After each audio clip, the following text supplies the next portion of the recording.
Bumubuti man ang lagay ng panahon, maraming lugar mula sa Bulacan, Bataan, Pampanga at Pangasinan, lubog pa rin sa baha.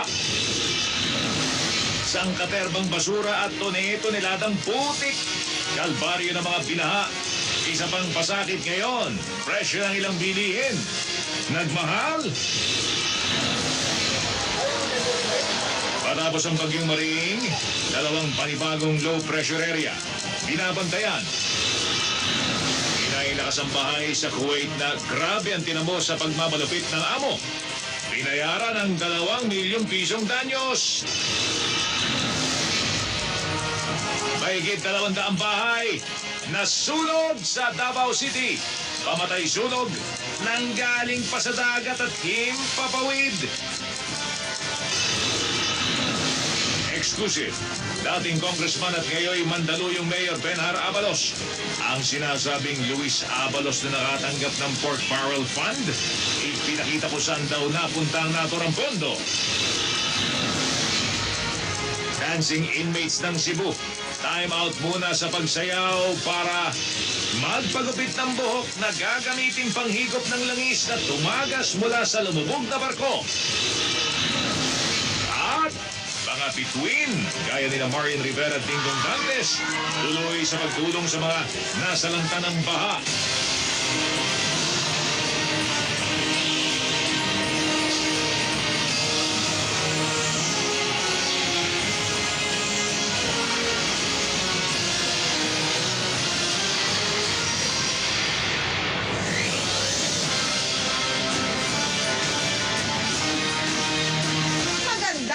Luzon, Visayas at Mindanao. Pasinip-sinip na ang araw, pero hindi pa rin humuhupa ang baha sa ilang lugar sa Metro. Mahigit 1,000 katao patay sa pag-atake sa mga sibilyan sa Syria. Ginamitan ang nakalalasong kemikal.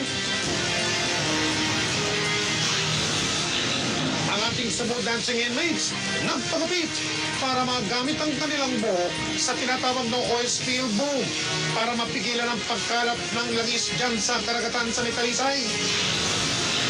Ilang tauhan ng Philippine Navy nakiisa sa paghahanda ng ipinamahaging mga relief goods ng GMA Kapuso Foundation.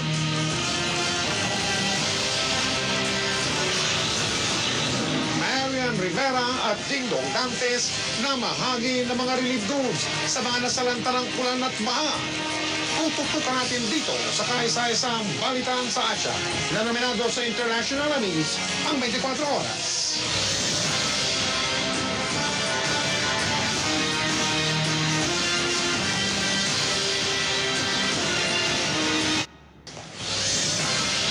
Susunod, Cebu dancing inmates nagpagupit ng buhok para magamit kontra sa oil spill mula sa lumubog na barko sa Talisay.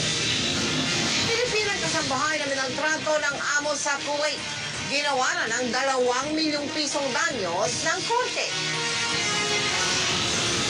At bida ng American TV series na Prison Break na si Wentworth Miller, umaming mading. Tutukan lahat ng yan dito sa 24 oras.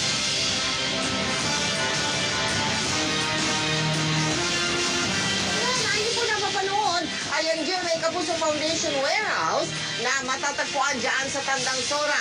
Kita-kita po natin doon abalang-abalang lahat at ang ilang mga kinatawan ng Navy na parati naming naaasahan kapag ka nangangailangan ng mga magre-repack. Sa iba't iba pong mga dako ng galing yung mga repackers na yan, karamihan ay mga estudyante. Magpapatuloy po ang ating repacking 24 oras ngayong gabi hanggang bukas, hanggang Sabado at hanggang Linggo. Ngayon, depende na ho kung ano magiging lagay ng panahon, pero kami po'y nananawagan sa inyong lahat na magpadala ng inyong tulong sa amin dyan sa GMA Kapuso Foundation Warehouse along Tandang Sora Avenue. O dili kaya ay dito po naman sa aming tanggapan, dito po sa GMA Network Center.